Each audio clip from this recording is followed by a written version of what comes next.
አርዕስተ ዜና ሕቶ በር ባሕሪ ኢትዮጵያ በወለዶ ዘመን ክምለሱ ክብሉ ጀነራል ይመር መኮንን ተዛሪቦም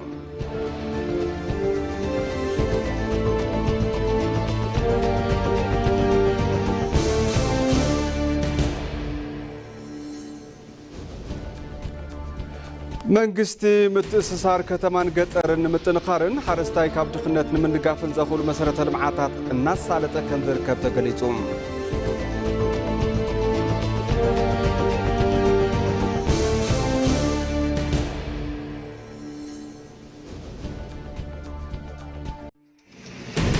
ካብ ዜና ወጻኢ ፕሬዝዳንት አሜሪካ ዶናልድ ትራምፕ ምስ ሩስያዊ መዘንኦም ቭላድሚር ፑቲን ስልኪ ዘተካይዶም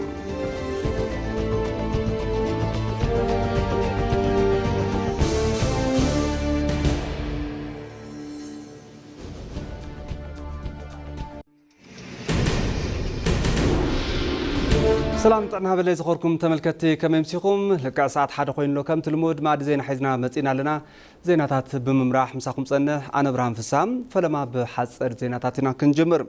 حتى بر بحري اثيوبيا بولدو زي زمن كملسيو كبلو اب سراويت مكلخال حلافي وانا ممرحي تمرتن سلطنان جنرال يمر مكونن تزاريبهم بيراوي محبر سراويت اثيوبيا تخرطو اب قيح بحري زغبره مدرخ زته الناس سالته يركب جنرال يمر رابطوان كم زبلو إثيوبيان قيح بحرن عميق تفطراوين بتأثار زلوهم ناي حادة سانتيم كلتا غص يوم يلوم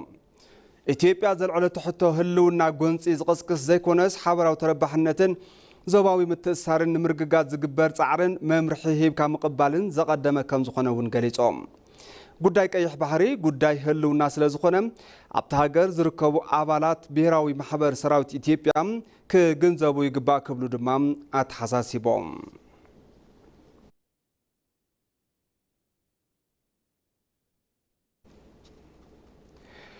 ጥዕና አደታትን ህፃናትን ንምምሕያሽ ዝሳለጡ ስራሕቲ ጭቡጥ ውፅኢት ከም ዘመዝገቡ ሚኒስትር ጥዕና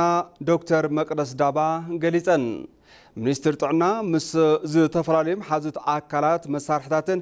እታወታትን ሕክምና ምድጋፍ ዘኽእል ሰነድ መረዳድኢ 3 ዓመት ተፈራሪሞም እዚ ደገፍ ቀረብ እታወት አደታት ህፃናትን ምጣነ ቤተሰብን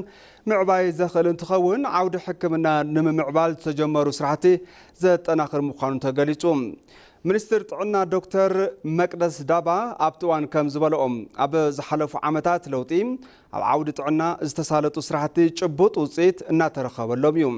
ኣብ ዝሓለፉ እዋናት ኣብ ትካላት ጥዕና ዝወልዳ አዴታት እናወሰኸ ከም ዝኾነ ብምግላጽ ተበጻሕነት አገልግሎት ምጣነ ቤተሰብ ኣብ ምስፋሕ እውን ዝነኣዱ ስራሕቲ ከም ዝተሳለጡ ሓቢረን እየን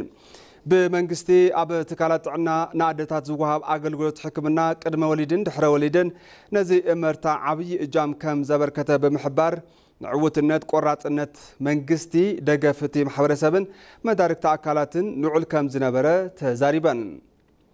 أمباسادر نيزرلاند أب إثيوبيا كريستين برن بقدن إثيوبيا وسانيت محازة حجر كم زخونت بمجلاس أب مونغو كلتين حجر زلوا متحبر نقدي انفستمنت طعنان እናተጠናኸረ እዩ ዝርከብ ኢለን እዚ ስምምዕ ኢትዮጵያ ኣብ ምንካይ ሞት አደታትን ህፃናትን ዘመዝገበቶ ውፅኢት ንምትብባዕ ዝዓለመ ከም ዝኾነ ድማ ተዛሪበን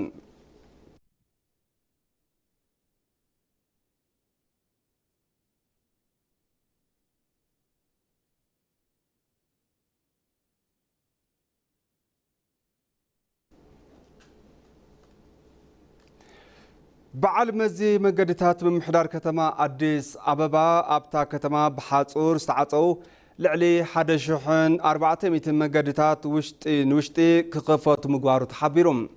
حلافي ركب زبتي بعل مزي إياسو سلمون نفانا ميديا كوربوريشن كمزو قلسوهم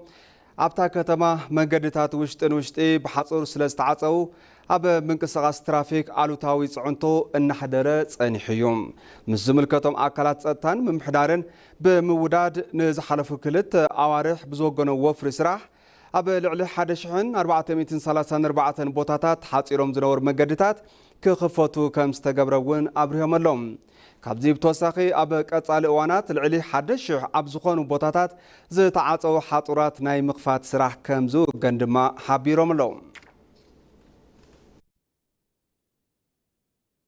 زدما بزرزرنا بز حزنام زيناتاتي كحلفكم منغستي متأسسار كتمان قطرن متنخارن حرستاي كاب دخنت منغافن زخلو مسرته لمعاتات الناس سالط يركب كوريدور لمعات قطر محبراوي قطباون هيوت حرستاي بلعول بركي نمزمانن بلصقنا هاجر اب مرغغاصن عبي جام كم زلو يغلص نازريت بريو ابز غداي زرزرلوا تخاتنا نملس منغستي متأسسار كتمان قطرن متنخارن نحرستاي كاب دخنت منغافن زخلو مسرته لمعاتات الناس سالط يركب حرستوت بزوم لمعاتها تبيلهم قدم حزي زي طعامهم ميلا نبابرهم حزي እናተለወጠ መጽዩም የመጀመሪያ ኑሮና ይሄ ሰማይና ምድር ነው አይገናኝም የመጀመሪያ ኑሮ ሰውም የሚኖረው ካፕቲም የሚኖረው ዶሮው ናይ ቅድም ሕዝን ናብራና ሰማይን መሬትን እዩ አይራኸብን ቅድም ሕዚ ሰብን ከፍትን በሓደ እዮም ዝነብሩ ነይሮም ሕዚ እዚ ገዛ ተሰሪሑ ምስተዋወና ግና ከምዚ ትርእይዎ ዘለኹም እዩ ኩሉ ዘማልአ ኣሕምልትን ፍረምረን ኣብ ጎደናና ኣሎም ተመጣጣኒ ምግቢ ብቐሊሉ እንረኽበሉ ተመዓራሪሉና እዩ ዘሎም ካብዚን ላዕሊ እንታይ ኣሎም ልምዓት ኮሪደር ገጠር ካብ ስግግር ሓሳባት ገጠር ሓደ እንትኸውን ምህርታት ሕርሻ ብቐጥታ ናብ ዕዳጋ ንኽመጹ ዝሕግዝ እዮም እዚ ልምዓት ቀረብ እታወታት ሕርሻ ብምቅልጣፍ ኣፍራይነት ካብ ሙሳኽ ሓሊፉ ንሓረስታይ ዝሓሸ ግልጋሎትን ማሕበራዊ ናብራን እናምፀን ንሉዓላውነት ምግቢ ኣብ ምርጋጽ ዝለዓለ ግደ ዘለዎን እዩ እዚ ልምዓት ኣተሓሳስባ ሓረስታይ እናቐየረ ዘሎ እንትኸውን ቅድሚ ሕዚ ፍርያታት ሕርሻ ብእግሪ ወይ ድማ ብእንስሳት ተጻዒኖም ዝመላለሱ ዝነበሩ ሓረስቶት ሕዚ ብቐሊሉ ብተሽከርከርቲ ዝኸድሉ መንገዲ ተፈጢሩሎም እዮም እዞም ልምዓታት ኣብ ካል ዓለም ምስ ዝረኣዩ ኮሪደራት ገጠር ተማዓራሪት ኮይኖም ከም ዝተሰርሑ ውን ይግለጽ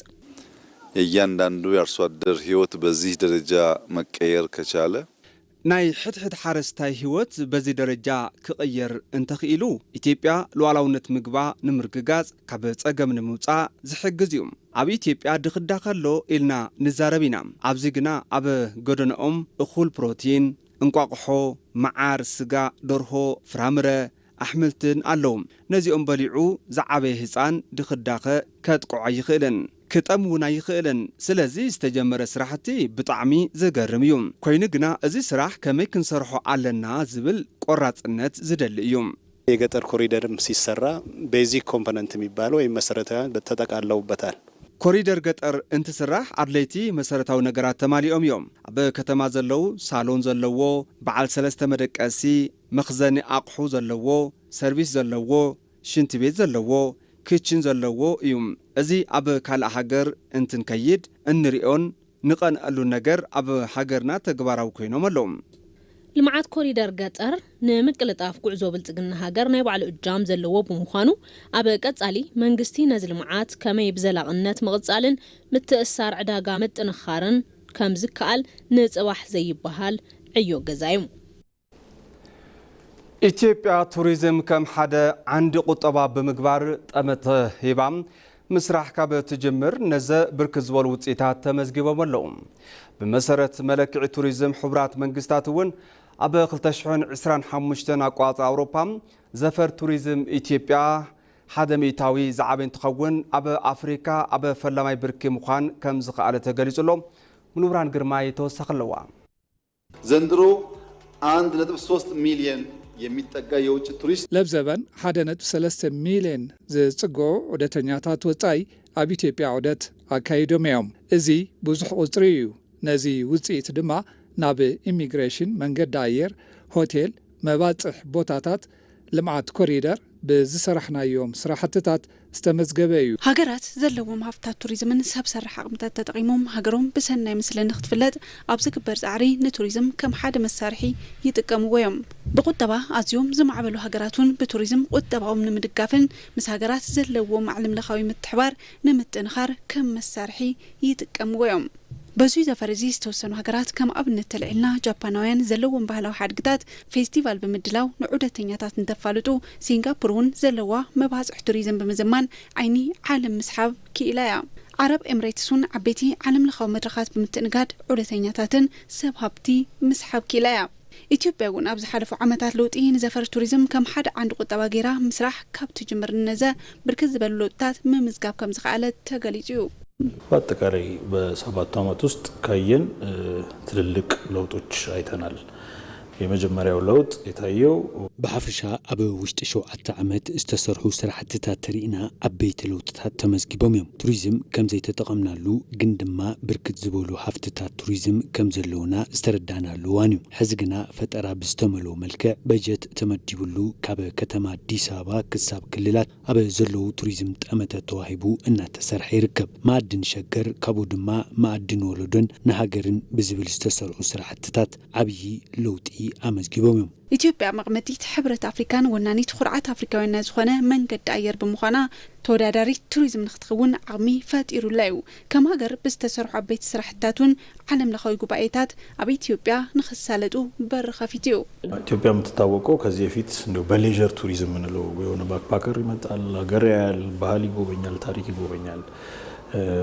መልካም ምድራችን አይቶ ይሄድ። ቅድሚ ሕዚ ኢትዮጵያ እትፍለጥ ብሌክቸር ቱሪዝም እዩ። ዑደተኛታት ይመፁ እሞ ሃገርን ታሪክን ይርዩ ነይሮም። ቱሪዝም ቢዝነስ ተዳኺሙ ነይሩ። ስለዚ ኮንፈረንስ ቱሪዝም ተግባራዊ ጌርና ኢና። ኣብ 2016 ካብ 30 ኣይበልፁን ነይሮም። ኣብ 2017 ግና 5 እፅፊ ዓብዩ 156 ኢንተርናሽናል ኮንፈረንስ ኣዳሊና ኢና። ኣብዚ ሒዝናዩ ዘለና ዓመት እውን ልዕሊ 20,000 ንዝተሳተፍሉ መበል ካልኣይ ጉባኤ ለውጢ ንብረት ኣየር ሓዊሱ ብርክት ዝበሉ መድረኻት ኣብ ኢትዮጵያ ተሳሊጦም እዮም። ዑደተኛታቱን ብዝረአይዎ ነገር ሕጉሳት ምዃኖም ገሊጾም እዮም።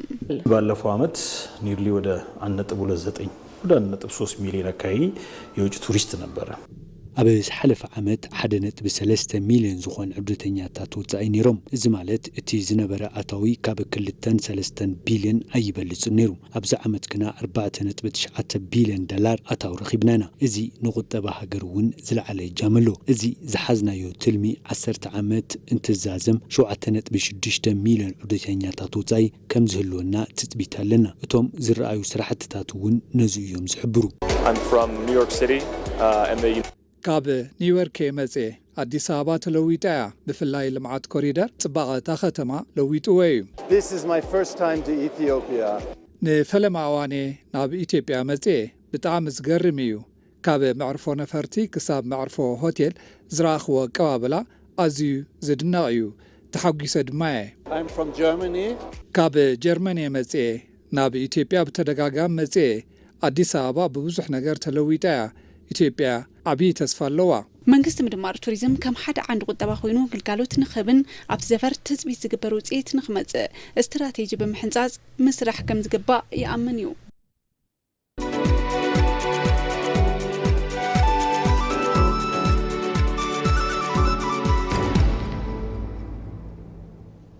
ዜና ዕዳጋ ይቕጽል። ኣብ ዝሓለፉ 7 ዓመታት ኣብ ፊስካል ፖሊስን መንግስታዊ ፋይናንስን ዓወታት ከም ዝተመዝገቡ ሚኒስትር ገንዘብ ኣፍሊጡሎም። እቲ ሚኒስትር ከም ዝገለጹ ሕፅረት በጀት መንግስትን ምንካይ ብዝተወስደ ስጉምቲ ካብ ፍርያት ውሽጢ ሃገር ኣሉታ 2.5 ሚእታዊ ዝነበረ ሕፅረት በጀት ናብ ኣሉታ 0.9 ሚእታዊ ምውራዱ ገሊጹሎም። እቶት መንግስቲ ዘመሓይሹ ሪፎርምታት ተግባራዊ ብምግባሮም እቲ ሓፈሻዊ እቶት ልዕሊ 5 ዕፅፊ ወሲኹ እውን ኢሎም። ኣንፈት ወፃኢ መንግስቲ ድኽነት ንምንካይን ንምምካትን ልምዓት ንምርግጋፅን ንክውዕል ብምጓር እውን ድኽነት ተኮር ወፃኢ ልዕሊ 5 ዕፅፊ ከም ዝወሰኸት ሚኒስትር ሓቢሩ። ተኣማንነት በጀት ንምርግጋፅ ዝሕግዝ ማዕቐፍ ፊስካል ማእኸላይ እዋን ንክተናቐር ስለ ዝተገብረ ኣፈፃፅማ በጀት እናተመሓየሸ ከም ዝመፀ ድማ ተገሊጹ።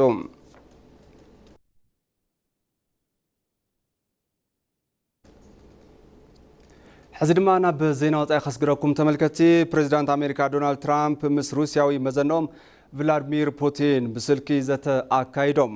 እቶም መራሕቲ ኣብ ኢራን ኣብ እዋናዊ ኩነታት ከምኡውን ኣብ መንጎ ሩስያን ዩክሬንን ዝግበር ዘሎ ድርድር ንምፍታሕ ኣብ ዘኽእሉ ጉዳያትን ኣድሂቦም ተዛትዮም ኣለዎም። ክልቲኦም መራሕቲ ብስልኪ ዝገበርዎ ዘተ ውፅኢታዊ ከም ዝነበረ ሓበሬታ ክሬምሊን ሓቢሩሎም። ፕሬዚዳንት ፑቲን ምስ ኢራን ዝተፈጥረ ጎንፂ ንምቁራጽ ዝኽእል ፖለቲካውን ዲፕሎማሲያውን ምክሪ ሓሳብ ምቕራቦም ድማ ተገሊጹሎም። ፕሬዚዳንት ኣሜሪካ ዶናልድ ትራምፕ ብወገኖም ኣብ ኢራን ዝካየድ ዘሎ ስርሒታት ኣሜሪካን እስራኤልን ኣድሂቦም መብርሂ ምሃቦም ተገሊጹ።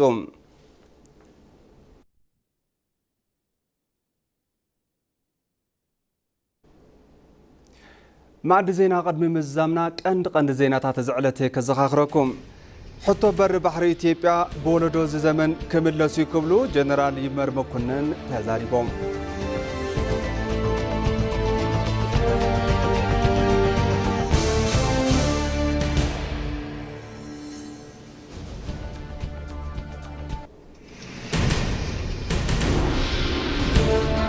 መንግስቲ ምትሳር ከተማን ገጠርን ንምጥንኻርን ሓረስታይ ካብ ድኽነት ንምንጋፍን ዘኽእሉ መሰረተ ልምዓታት እናሳለጠ ከም ዝርከብ ተገሊጹ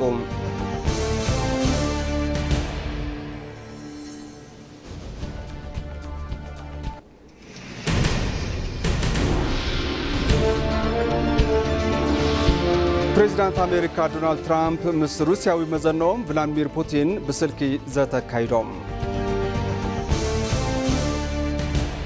باركست ملكتي نسعى زحزنا يوم زيناتات بزيزة زبنا سلام كتالكم الزينة نمسكن سلام